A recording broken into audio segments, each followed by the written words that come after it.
Satoru Gojo, no começo do mangá, alertou com todas as palavras que Itadori não teria uma habilidade especial. E ao longo de toda a história, a gente começou a discutir se essa possibilidade era grande ou não, se o professor havia acertado ou não essa sua previsão, ou se ele estava cravando naquele exato momento. Porém, a manipulação de sangue está sendo utilizada pelo Yuji nas batalhas contra o Sukuna. Mas tem algo que está acontecendo nesse uso que tem chamado a minha atenção. Yo, Geeks, aqui é o Felipe e vocês estão no canal do Geek Brasil. Fiquem ligados que esse vídeo contém spoilers do mangá de Jujutsu Kaisen. Sim, pessoal, hoje nós vamos abordar um tema muito interessante, se é que a técnica inata do Itadori é mesmo a manipulação de sangue. Gege está utilizando essa técnica com o Yuji de uma forma até mesmo complexa, e a gente vai detalhar, destrinchar esses detalhes sobre se temos uma outra técnica para o Yuji ou não. E é claro, a gente vai falar sobre isso logo depois de você deixar o seu like, se inscrever aqui no canal, compartilhar esse vídeo com seus amigos. É muito importante você se inscrever aqui no Geek Brasil e também compartilhar os nossos vídeos por aí. Seja nos seus grupos do WhatsApp, no Discord, no Twitter, no Facebook, não importa. Apenas divulgue esses vídeos para que mais fãs cheguem até aqui no canal do Geek Brasil. E também tem uma dica muito legal para você ler a minha novel Que Haja Luz. Que Haja Luz é a minha história com os inscritos, na qual eles criaram os personagens e eu estou desenvolvendo a trama. E agora nós estamos adentrando ao volume 5, já foram 4 volumes, inclusive eu estou estudando aqui a publicação do primeiro para o livro físico, então em breve teremos novidade nesse assunto. Mas enquanto isso, você pode ler lá no Tapas com o link na descrição. A novel é completamente gratuita para você poder acompanhar todos os detalhes e observar os resultados dos dados para saber se o personagem vai ficar vivo ou não. Então clica aqui na descrição para você poder ler Que Haja Luz.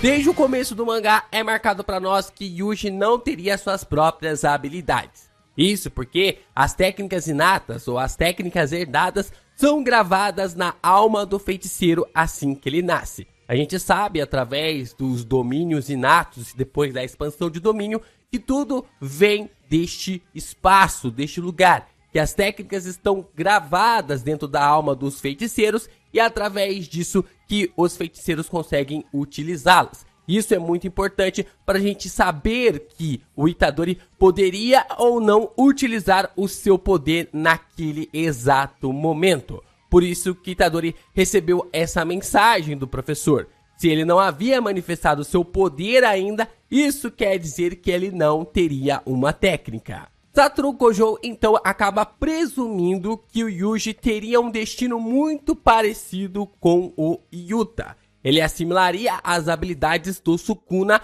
com o tempo. Yuta, ao trazer a Manai Rika como espírito vingativo, com o passar do tempo assimilou essas habilidades para si. Hoje, Yuta pode usar as habilidades das pessoas que Rika consome suas partes humanas, seu sangue ou sua energia amaldiçoada. Não temos a certeza ainda como a Rika consegue copiar as habilidades, mas é necessário pelo menos um desses 3 pontos para conseguir copiar os poderes das pessoas na qual Yuta pode utilizar. Então o Satoru pegou essa ideia de que o Yuta poderia utilizar as técnicas da Rika e aplicou também para o Yuji, de que ele, uma hora ou outra, também assimilaria as técnicas do Sukuna. Só que tinha um porém, tem um porém nessa questão. O Sukuna nunca foi cooperativo com o Itadori, muito diferente da forma e da relação como a Rika tinha com o Yuta. E toda a ideia do Yuji utilizar os cortes até então vai pro ralo quando o Yuta vem a manifestar os cortes do Sukuna e não o Itadori. E ao mesmo tempo, acredito eu que até mesmo o poder do fogo não pertence ao Itadori. Se fosse o caso, o Gojo já teria sentido isso na época, já teria presenciado isso na época. O que coloca nosso menino Yuji nessa situação de conseguir ou não utilizar suas técnicas, sejam ela herdada ou até mesmo inata. Todavia, assim como todos os filhos de Kenjaku, Itadori também é capaz de manipular a técnica de sangue. Isso já era uma teoria bem antiga na fandom, que a gente cravou aqui no canal, mas que veio a ter seus princípios de confirmação no capítulo 244, quando Yuji fala que o Kamo estava lhe ajudando em seu treinamento. Ora raios, por que Noritoshi Kamo estava lhe treinando, se não fosse para manipular o sangue? Para Taijutsu, ele tinha a Maki. Para controlar melhor sua energia amaldiçoada e aprender novas técnicas como de barreiras ou até mesmo domínio simples por observação, ele tinha o Kusakabe. Então, para que ele precisaria do Kamo? Sei que o Kamo é um teorista do caramba do Jujutsu, mas diferente do Kusakabe, Noritoshi fazia isso para ser o mais certinho possível, para trazer sua mãe de volta para morar com ele. Kusakabe ama o Jujutsu porque é um nerd de Jujutsu. Essa é a diferença da forma como Kusakabe poderia treinar o Itadori para que ele aprendesse muito mais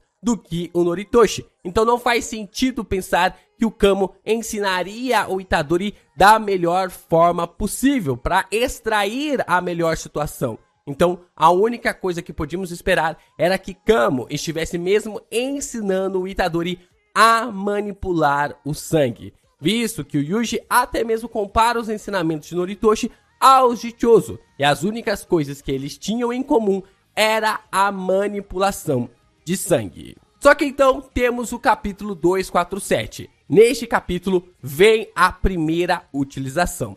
Quando Higuruma precisava de uma abertura, um sangue perfurante é disparado contra o Sukuna. Como vimos nos capítulos passados, o Chozo tinha sido abatido e no começo do 247 o Itadori tinha sido retalhado e os dois estavam fora de tela. Então a pergunta que ficava naquela época era: quem havia utilizado o sangue perfurante? Foi o Yuji ou foi o Chozo? O que nos leva também diretamente ao capítulo 251, quando o Itadori está pressionado pelo Sukuna para levar um corte bem no meio do peito. E nesse momento, ele consegue revidar. E dessa forma, revelando para nós definitivamente que o Itadori poderia, ou na verdade pode utilizar a manipulação de sangue. O Itadori usa o sangue perfurante contra o Sukuna bem nos olhos da máscara do rei, abrindo uma abertura para o Yuta vir com um gancho de direita. E depois ele usa o Supernova contra o Sukuna para abrir o caminho definitivo para que Yuta pudesse usar a escada de Jacó.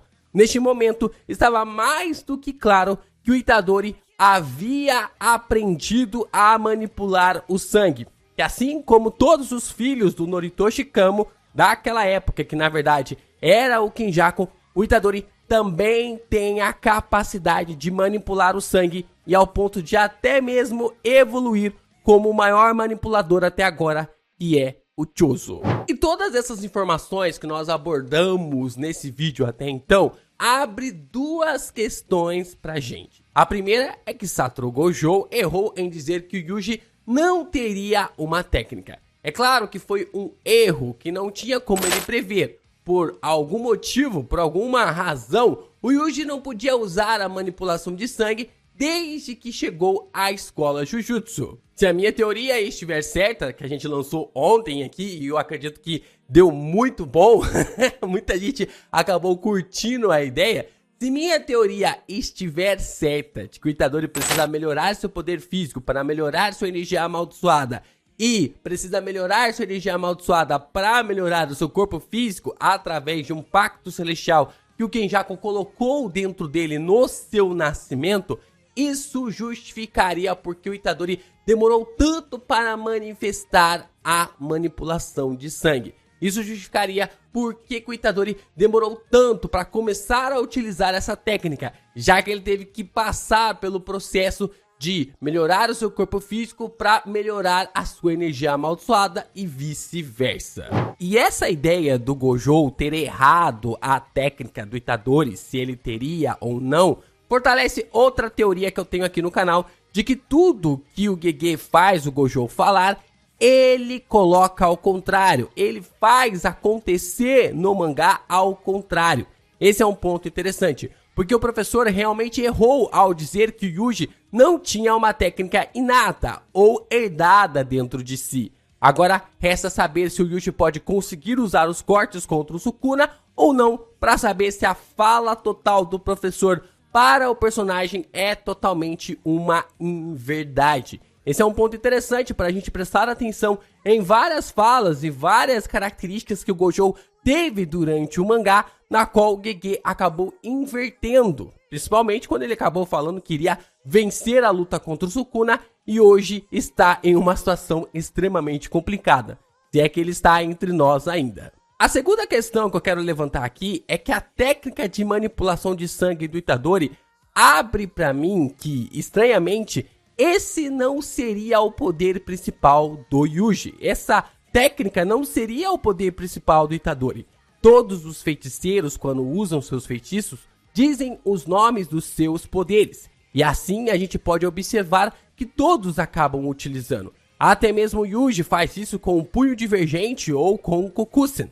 Mas com a manipulação de sangue, Gege faz questão de ocultar o nome dos poderes das técnicas nas 3 vezes que o Itadori a utilizou. Tá certo que a primeira vez que vimos a técnica sendo utilizada, o Yuji estava muito longe, por isso não podíamos ver ele dizendo o nome do sangue perfurante. A segunda vez, com o sangue perfurante saindo da sua boca, seria ilógico ele dizer o nome da técnica, porque sua boca estava ocupada com a manifestação do sangue em direção ao rosto do Sukuna.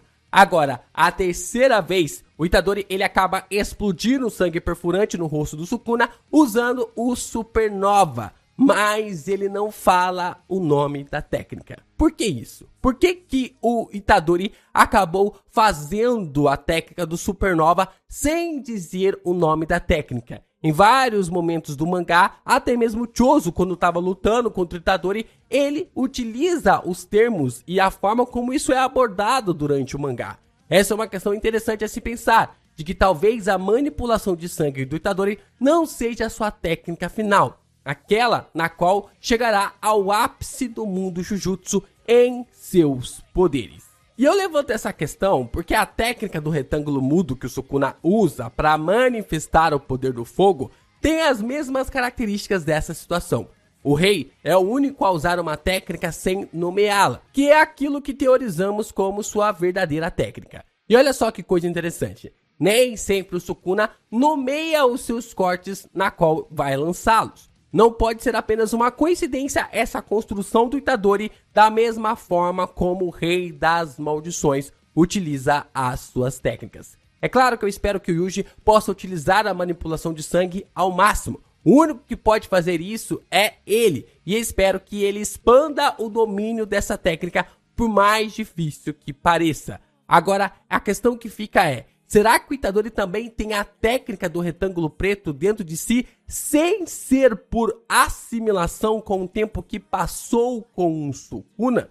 Não pela forma como o Gojo acabou pensando que seria, de que o Itadori haveria de assimilar as técnicas do Sukuna, mas por fazer parte da família Itadori, tanto o Sukuna quanto também o Yuji, eles possam ter a mesma técnica, que é o fuga para liberação do fogo, ou seja lá quais técnicas que tem mais dentro desse poder.